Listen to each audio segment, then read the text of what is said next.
I dog sit for a family friend. They much prefer to have someone stay at the house with the dogs. I grew up in a town in the middle of nowhere, and I love the countryside myself. So for me, this is sort of like a staycation. I live in the city now and never really have any time to myself. Anyway, their house is smack dab in the middle of nowhere. When I say nowhere, I mean this place takes 2 hours to get to from my work and is 45 minutes to the nearest town or interstate. There's one neighbor within 5 miles, and he lives directly across the street. I'm used to this where I'm from. It's supposed to give you the space you need, but also help you feel a bit safer knowing you have at least one person nearby in case something happens. In this case, however, this guy had done nothing but make me feel unsafe as hell. So I get to Terry and Johnny's house this time, and they're telling me the drill. When to feed the dogs, 2 super cute spoiled Australian cattle dogs by the way, when to water the plants, all that housekeeping stuff. As they're loading up their last of their things to take them to the car, Terry says this, "Hey, don't forget to tell her about Steve." John says, yeah, don't worry about the neighbor across the street, he's pretty harmless. The guy drinks a lot and is a little bit off, but he's totally harmless. Hell, the guy lost his license so many times all he can even do is drive a moped to get to town. He laughed and then stopped smiling. However, just in case something happens, this is where we keep the gun. He took me to his gun safe and explained that the gun was loaded, and if I were to use it for any reason, I did not need to cock it, just pull the trigger extra hard.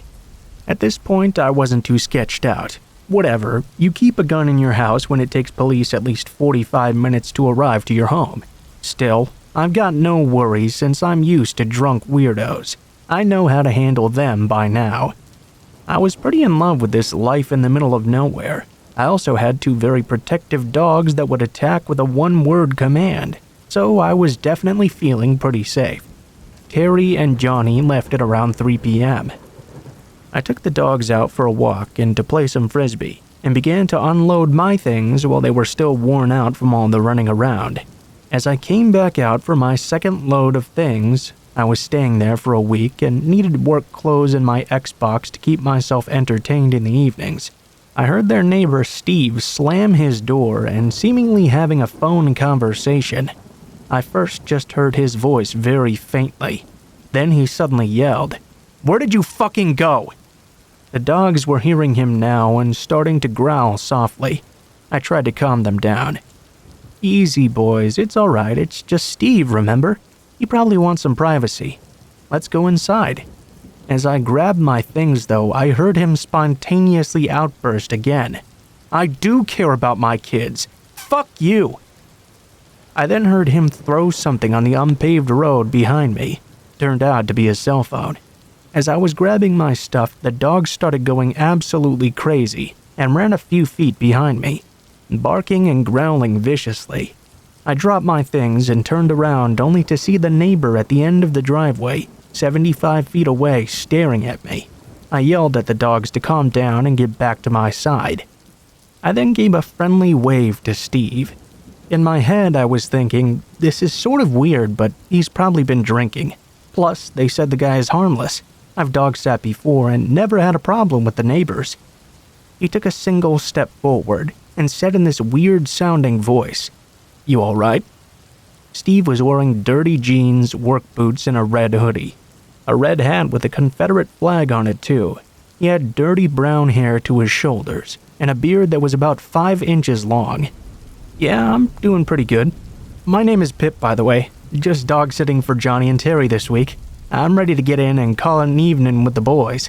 I looked down at the dogs to see their reaction. They looked like they were about to attack the guy. I'd never seen them acting like this before. How about yourself?" We sat in silence for a solid 30 seconds before he stated, "I'm asking if you're all right. I'm Steve." "Well, nice to meet you, Steve. Thanks for being a good neighbor and checking, but like I said, I'm good. Are you all right? You seem a bit off." Again, silence. The silence lasted for an entire minute while he just stared at me. He's wasted. I should just get inside with my shit. I turned around and finished grabbing my things. As I did, I heard him step further up the gravel driveway. The dog started barking again. I know them, you know. Them dogs won't do nothing to me. They're some damn good dogs, that's for sure. I began feeling a bit uneasy. I closed my trunk and turned around to see if he wanted to say anything else. I was about to tell him I was just going to go inside. I started to awkwardly say something when he immediately cut me off. Yeah, what? I was shocked. I'm going to go inside now. Thanks for checking in again, Steve. I'm fine. I'll only be here this week, so have a good night. I turned around and the dogs followed me in with no problems. Steve continued to stand there where I left him for 10 minutes just staring at the house. As a side note, this house did not have a front door. There was instead a side door and a back door. The back door was the main door, because the front of the house had those big green fluffy privacy trees. You couldn't even see his house through the front window. You couldn't see either doors from the street. You'd have to come fully onto the property to see them. At this point, it was about 6 o'clock. Where I'm at, the sun starts going down around that time, but it doesn't actually get pitch black until around 9:15 p.m. during the summer. Anyway, the dogs and I were sat on the couch. I've got my gaming headphones jammed on while playing Red Dead Redemption 2 online. All of a sudden, the dogs just start flipping their shit, running towards the back door, barking and growling. At this point, I was thinking, what the fuck? They never do that unless someone pulls up in their car, and they don't know who it is. I'm not having anyone over. I grabbed my knife, which was always close by, and started walking toward the back door. The dogs were still going crazy, and I had no idea what they were barking at. I couldn't see anything. But then I looked a tiny bit closer. I could just barely see moped taillights in the driveway, seemingly hiding behind my car. I tried to focus in and saw that Steve was turned around staring at the back of the house from his moped, hiding behind my car. I got the dogs to be quiet and hid to see what he was going to do. The dogs were still growling, but at least they were not giving away my location right now.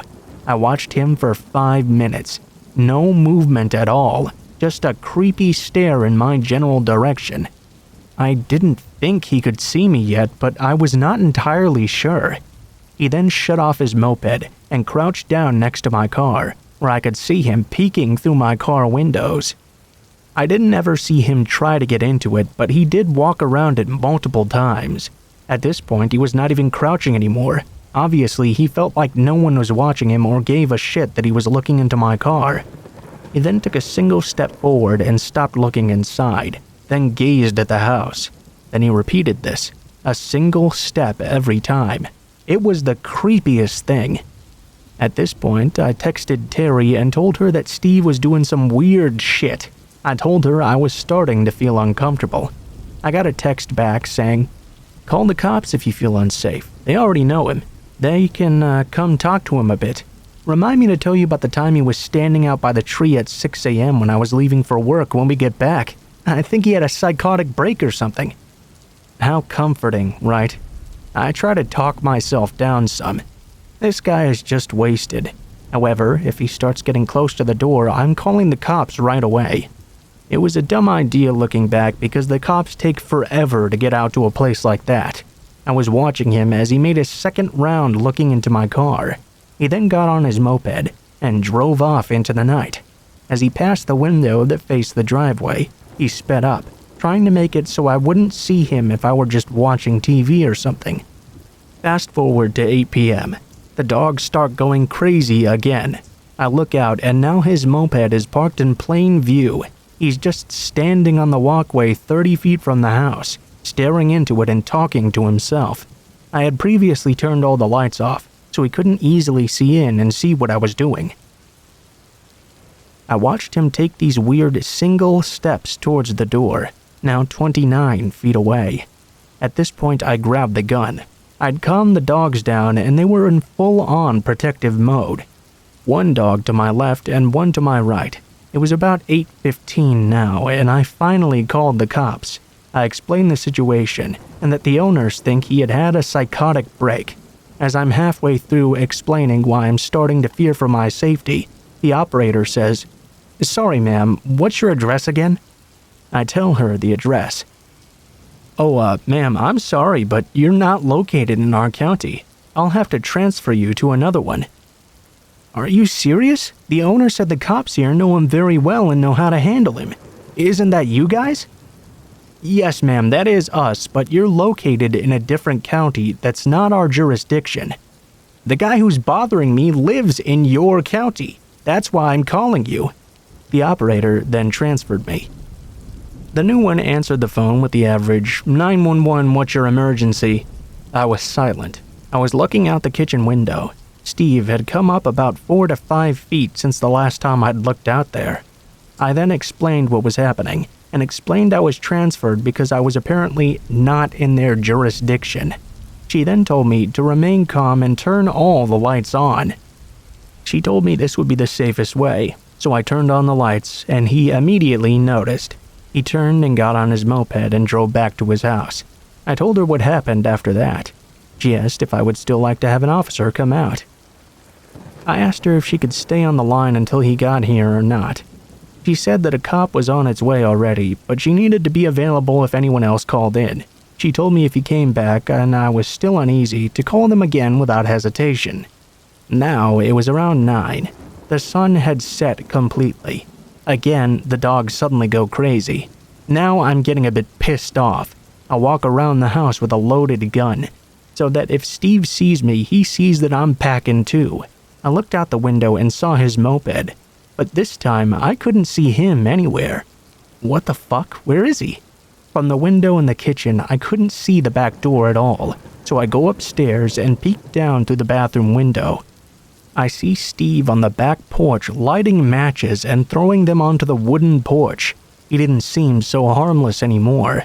He was talking to himself, twisting his head back and forth like he was getting warmed up to have a fight or have a conversation with another personality or something. I started filming him from the upstairs window, just in case he killed me or something, you know? I could hide the phone, and when they found it, they'd know it had to be this fucking guy. The sun was down. He stepped up to the door and started knocking. Then he began pounding. I'm pretty good at staying calm in situations, but my heart started beating so fast that my Fitbit had to change my heart rate tab every 2 seconds. I thought if he got in here, I was going to have to kill him or he was going to kill me. I could see pure hate in his eyes. He stopped pounding at the door suddenly, though, quickly turned away, and ran to his moped. He started it and took off faster than I ever believed a moped could go. Not even a full minute later, the cop finally pulled into the driveway. I had mentioned to the dispatch operator that I have 2 dogs who would bark at the officer, but would not attack unless given a specific word. They were trained, and I did have a firearm. I left the firearm inside and went to meet with the officer. When I met with them, the dogs didn't growl at all. They simply gave a single bark, a piece to let me know someone was there. I went outside to meet him and told him the guy had just taken off on his moped. "Oh, yeah, I think I just passed him when I turned onto the road."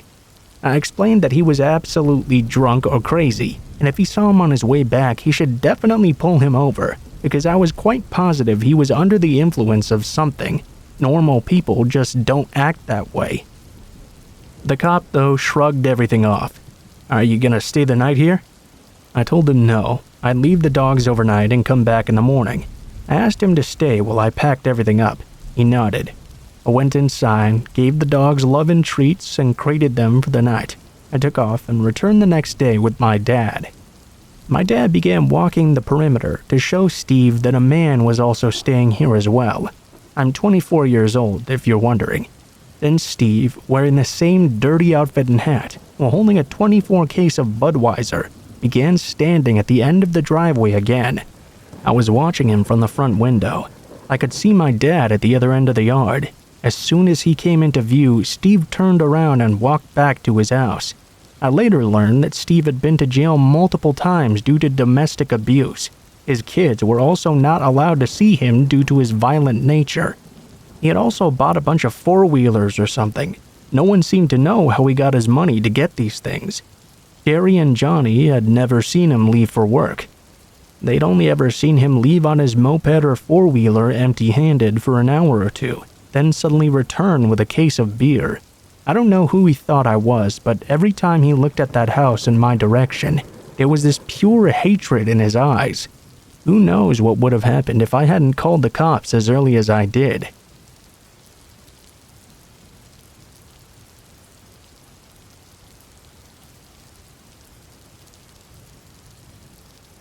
I first met my stalker when I was in middle school. My school consisted of 7th grade through 12th grade and had a normal program and an accelerated program, with the students in each being pretty segregated. My friends and I belonged to the accelerated program, but there was one guy in the group from the normal program, Carson. All in all, we were a pretty typical group of teenagers, with Carson being the group's resident prankster. We could only hang out at school because we were all shipped in from various parts of the county for the accelerated program. So after school, we would all hop on AOL to chat and play games together. Online, we had even more friends, as we'd invite our own local friends to also chat with everyone else. One day, Carson invited his friend Steve to join the chat. He was nice and contributed a lot to our conversations, actually.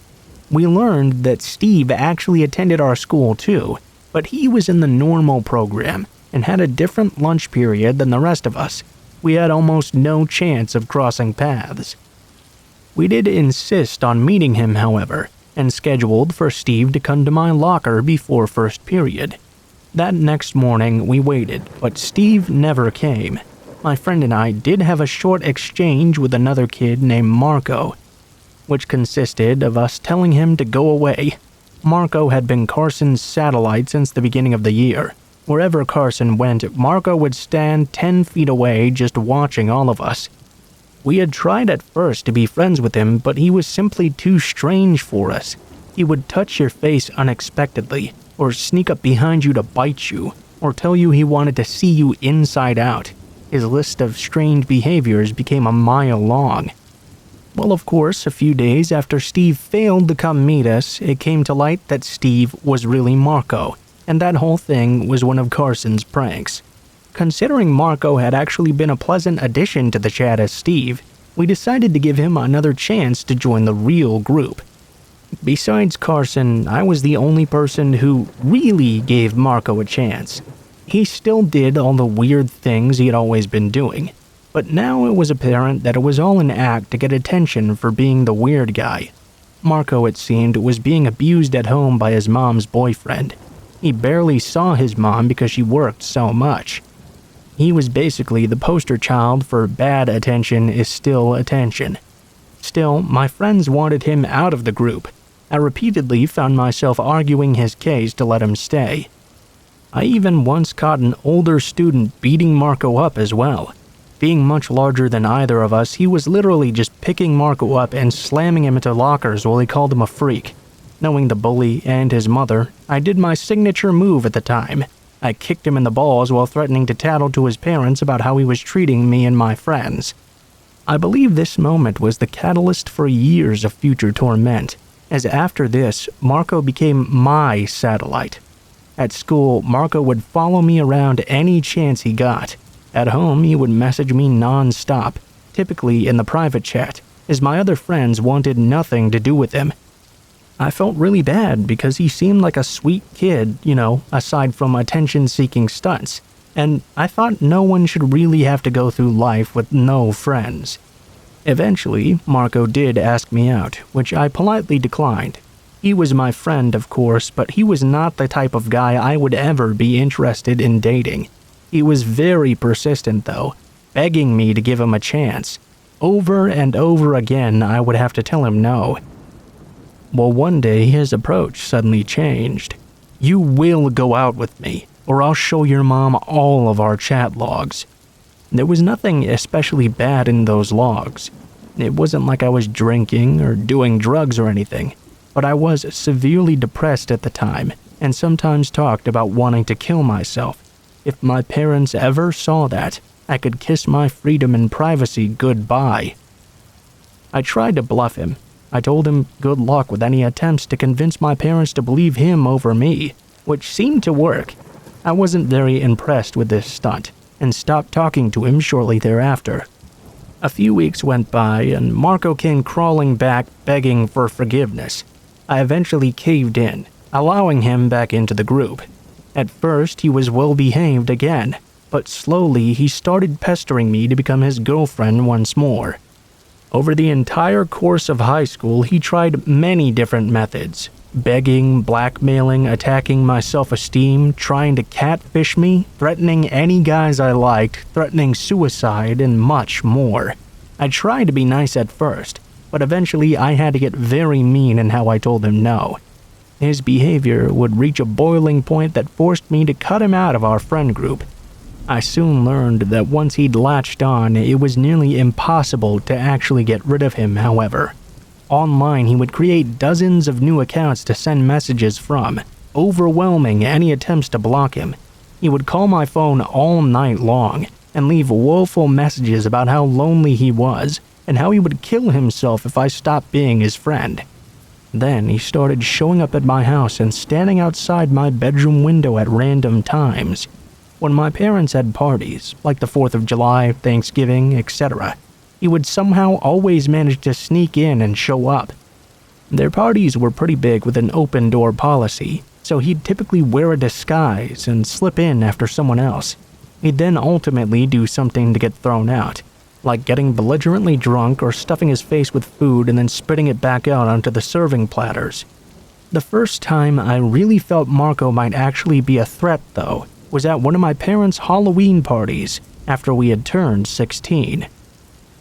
One of my dad's friends had a son our age, Tim, that was a bit of a jerk.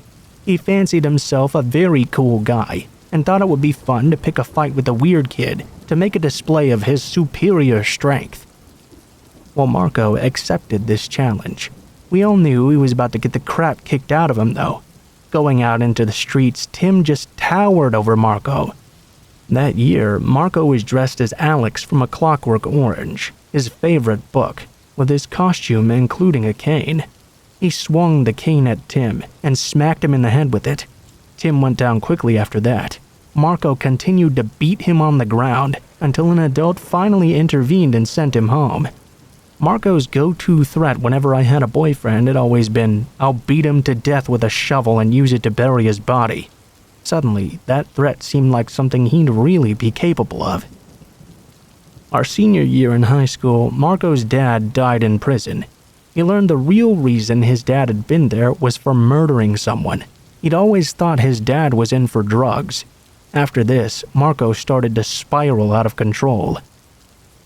He would always say things like his dad had been a murderer, so he was doomed to be a murderer too. He dropped out of school halfway through that year. My brother told me that after I'd left home to go to college, Marco came to the house looking for me multiple times. Once he figured out I wasn't there, he'd just come and stand in the front yard aimlessly, playing with a Bic lighter until someone threatened to call the police. One of my biggest worries was that he'd try to set the house on fire, in some weird way trying to punish me. When I'd go home with my boyfriend, he'd always show up at my parents' house immediately after. At one point, he even tried to intimidate my boyfriend into breaking up with me by showing him his big hunting knife. It was always this big ordeal trying to get him to leave. After a while, though, a lot of the issues eased up just due to the sheer distance and time involved. I didn't use social media anymore, and I was able to semi-block people on my phone. It's weird, I can see when a blocked number tries to call me, but it doesn't ring. I still receive voicemails and text messages, though. I can't receive pictures, though. Initially, he was calling and texting every day, hundreds of messages. I tried asking him to stop, but this only encouraged him further. My family no longer lived in that area, so now I was significantly less worried for their safety. I found the most successful way of dealing with Marco was to simply ignore him. Eventually, after a while of ghosting, his messages dwindled down to once a week, then once a month. Now, I maybe hear from him officially once a year or so.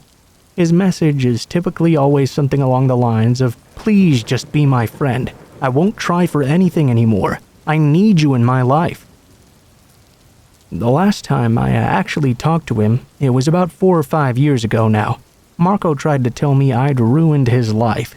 He told me I'd put some spell on him, and he just couldn't move forward without me.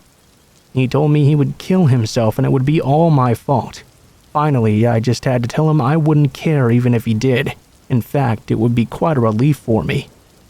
His most recent MO is to call my work phone from a private number just to hear me answer, then immediately hang up.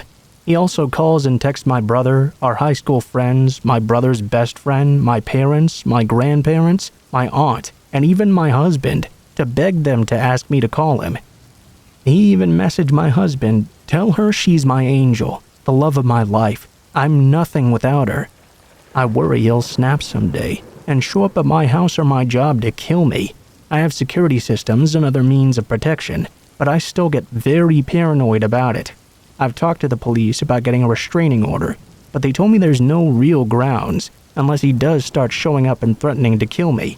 So I guess we'll see what happens.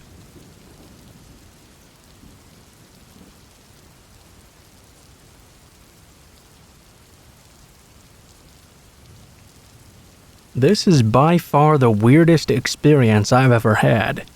When I was 6 years old, I had a neighborhood friend named Trevor, who was way older than me, like 6 years older. I always thought of him like the older brother I never had. My sister was about his age, but she always thought he was weird, so she never hung out with him. In fact, I realized no one in the neighborhood really liked to be around him, but for some reason I did.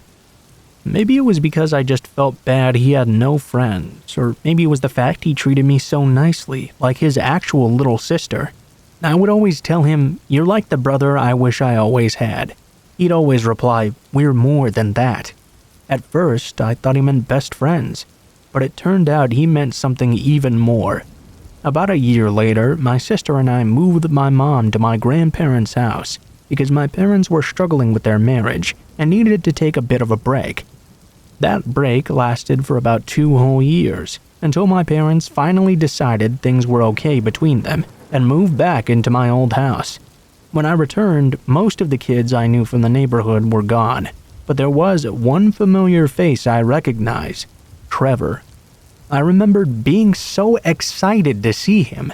I ran up to hug him, but he placed his hand in front of himself as if to halt me. I stopped and felt confused. I thought maybe he didn't recognize me, because I was 10 years old now. I was much taller and my hair was much longer as well. I began telling him it was me and I was finally back. I had missed him so much. He looked at me with anger plastered on his face though. "Why did you leave me? I don't know if things can ever be the same again."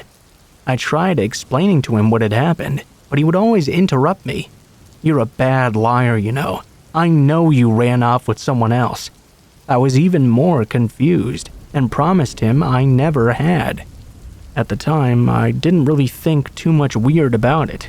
I was so young I didn't really understand what he meant.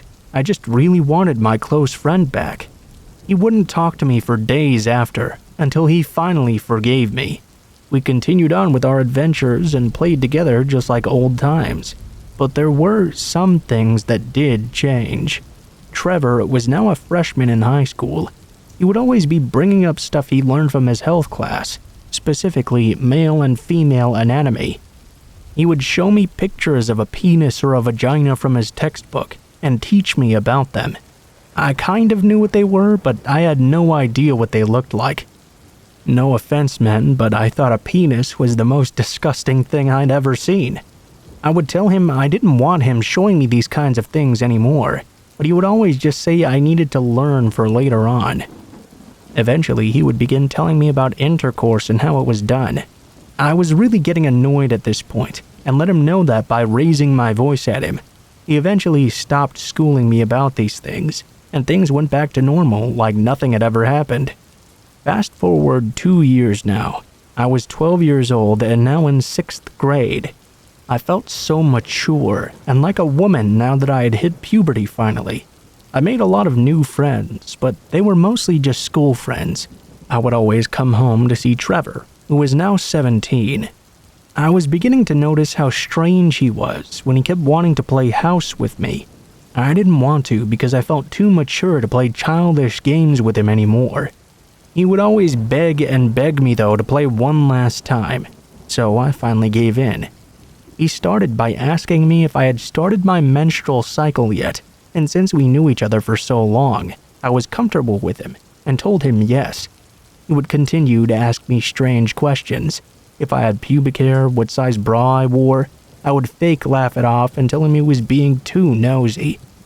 We were about to play our usual house games when he decided to suddenly change things up by pretending that we were a couple about to get married. He made us dress up in formal attire and literally did everything that happened at a real wedding. He even made fake rings to go along with it and sealed our marriage with a peck on the cheek. Whenever I tried to take the ring off, he would get extremely mad and tell me it was a gift, and it would be rude of me to not wear it every day. I kept the ring on around him, but I would take it off whenever I wasn't. Months went by, and I continued to notice how much weirder Trevor was. I noticed especially how much more sexual he would become. I even had to ask him to leave my 13th birthday party because how sexual he was acting with my other friends. He would constantly tell them I was his wife and we had rings to prove it. I would tell them it was just our friendship ring, which he would always be very irritated by. Months later, I came home from school and was surprised to discover a bouquet of flowers with a card on top of my dresser. The card read something like this: "Happy anniversary! I can't believe it's been a year already. Yours truly, Trevor." I was so annoyed that even after all this time, he was still playing out this "we're married" fantasy. I was mad at my parents for letting him into my room without permission too. My parents, though, told me they'd never let him into my room. In fact, they'd never even seen him come. I was extremely creeped out. After that incident, I would try my best to avoid Trevor and tell him I always had a lot of homework to do. When we did hang out, he would make me feel extremely uncomfortable. He would always try to make me feel guilty about not getting him an anniversary gift. I got even more creeped out when he'd say things like, "You know, we never really got to finish our wedding yet. We still have our honeymoon left." His creepiness eventually got to the point where he would call me at ungodly hours in the night to tell me how much he appreciated me, or even just to say hello. I ended up ignoring his calls and put my phone on silence. Once I started doing that, he would literally just show up at my bedroom window and tap on it until I would wake up in the dead of night. My sister would sometimes hear and tell him to go away if he didn't want her to call the cops. He stopped coming, or at least I thought he did. Eventually, I started to notice that things in my room would not be the way they had been before. For example, I'd noticed my bed covers were messed up when I knew for a fact I'd made it well before I left for school. Decorations in my room would be placed in different locations or would vanish altogether. At first, I blamed my sister for these things, but she swore up and down it was not her. Things got even stranger with Trevor, and I no longer enjoyed his presence anymore. One day, though, everything changed. I never saw him again. It was like he had just suddenly vanished from the world. One day he was a creep, and the next day he was just completely gone. I asked my parents if they knew where he was. They said he had left to go live with his uncle or something in Illinois. I was relieved to know he was finally out of my life. As the years passed by and I graduated high school, I still never saw Trevor. I would sometimes see his mom outside, but she would never make eye contact with me. In fact, I noticed she would always look kind of nervous whenever she saw me. I had never really known Trevor's mom. She would always be in her room when I would go to their house.